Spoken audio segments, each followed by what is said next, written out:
One thing that I've been focusing on more this year than I have anything else has been mindset work and shifting my internal state. And in this video, I wanted to share with you some of the habits that I've been practicing on a regular, consistent basis that have made the biggest difference for me internally. Before I get into this video, there's gonna be a lot of talking about feelings, which some people find uncomfortable, which me probably a year or two ago would have found uncomfortable. If those kind of things do make you uncomfortable, this probably won't be the video for you. Number one, shadow journaling. This year, I found myself more self-compassionate than I've ever been, more in touch with my emotions than I have ever been, more self-forgiving than I have ever been, and that is all because of the habit of shadow journaling. This is such a counterintuitive habit that I've introduced into my life that has made such a surprisingly big difference. I first heard about a version of shadow journaling called Journal Speak from Nicole Sachs, who was on the Nike podcast. Interestingly, it was actually a podcast all about how some forms of bodily pain can come from repressed emotion. I also think when it comes to your physical health, always consider all different viewpoints and think critically. I don't have any chronic pain, but when I listened to this podcast, I was like, okay, all of these ideas are resonating with me. This is blowing my mind a little. You know what I'm gonna do? Try it out just for 7 days. Give it a go, see how it fits. I have been shadow journaling regularly ever since. Shadow journaling to me is kind of like journaling from your lower self. It's giving your lower self a voice and it's allowing yourself to feel difficult feelings that often we rather push down. There should be no overthinking. There should be no thoughtfulness as you journal. It's kind of just a stream of consciousness from that lower self. And your words are really just tools to help you to feel. When I first heard about this, I had this idea in my head that if you give your lower self more showtime, you're going to invite it in more and it might take over. But I've actually found that this does more like the opposite. When you repress those difficult emotions that come from your lower self, for lack of a better term, you're generally just inviting them to pop up more often. Whereas when you give those difficult emotions a safe space to be expressed, even if it is in the form of a journal where you are being critical, judgmental, angry, all of those difficult things, you're letting those emotions pass through you. And immediately after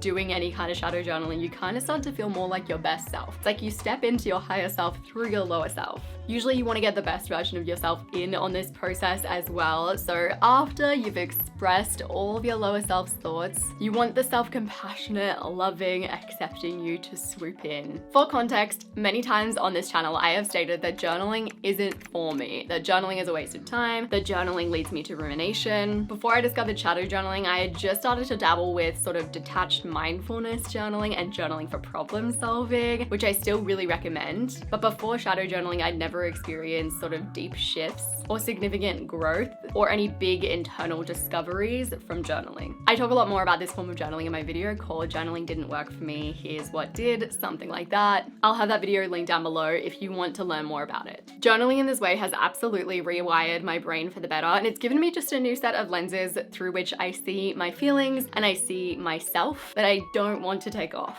Through this habit, I've noticed myself just become more comfortable with who I am, and that in itself is huge. The second habit is mini off-brand challenges. I am a noticeably happier person when I am stepping outside of my comfort zone, and little mini off-brand challenges is a way to make sure that I am getting out of my comfort zone in a way that's not exhausting, that's sustainable, and that is always keeping me feeling like I'm moving forward. So an off-brand challenge is really just doing something that's slightly out of the norm for like 5 to 7 days, if it's that type of thing. Absolutely nothing crazy. Some examples of my off-brand challenges are 7 days of shadow journaling was an off-brand challenge, 5 days of climbing on my own, so I usually climb with someone else. This was a social anxiety thing. 5 days of working at cafes, once again, a social anxiety thing. 5 days of going to do little beach tips. And tomorrow night I have a little get together at my house, once again, a social anxiety thing. James Clear has this great quote that a lot of people know, but is always worth repeating and revisiting. Every action you take is a vote for the type of person you wish to become. No single instance will transform your beliefs, but as the votes build up, so does the evidence of your new identity. The more that you start to do these little off-brand challenges, the more that you'll slowly notice that your identity starts to shift. Some of these challenges you'll find after the fact, those things just won't feel anywhere near as uncomfortable anymore, and you'll start to become the person that views those things as just normal. Another thing that these off-brand challenges give you is the feeling of becoming comfortable with being uncomfortable.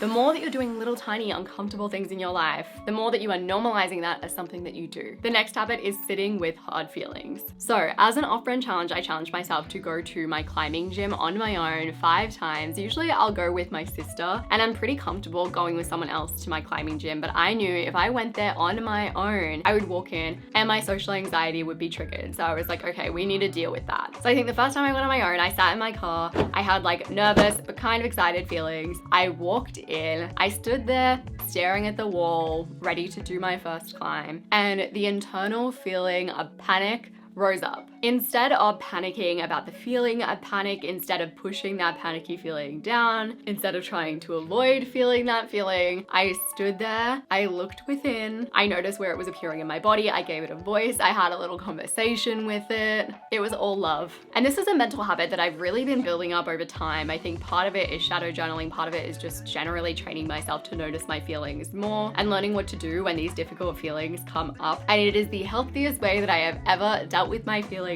in my life. And ultimately, it gives me way better results. I felt so much less panicked after that fact, and I felt so self-soothed, and I was able to keep on going. The way that I started getting into this mental habit was through this little Google Keep note that I have on my phone. It literally just has a list of things to do when you are experiencing difficult emotions. This is something that I referred to a lot at one period. Whenever I would have difficult emotions, I'd just bring this little note up and be like, okay, what are the steps? Let's go through this. I also semi-use this when I shadow journal too. And I feel like practicing that so often has made it so that when I have those difficult feelings come up during my day-to-day, I automatically start kind of going through this list. And it's a very different reaction to my emotions that I've had in the past. The next habit that has given me a big mental shift is gratitude rants. So this is kind of a nice way to balance out shadow journaling. Shadow journaling feels kind of icky and it feels hard to start. There are big, deep, difficult emotions. Gratitude rants is like the opposite. It is light, it feels really good to do, and it puts you in a state of lengthened gratitude. Usually when I'm doing a gratitude rant, I am ranting about all the things that I'm grateful for happening during my day, all the people that I encountered during my day, all the good feelings that I got from those people and from those experiences, how lucky I am to have had those experiences. You kind of just start with a granule of gratitude and keep on adding in the gratitudes. A lot of the time when people talk about gratitude, they talk about writing down 3 things that you're grateful for, which I still think is a great way to express your gratitude. A gratitude rant is just taking it one step further. You want to really sit with that feeling as long as possible, invite that feeling in, experience that state of gratitude, and just prolong it for as long as you can. It gives you the most beautiful feeling while you are gratitude ranting as well as after.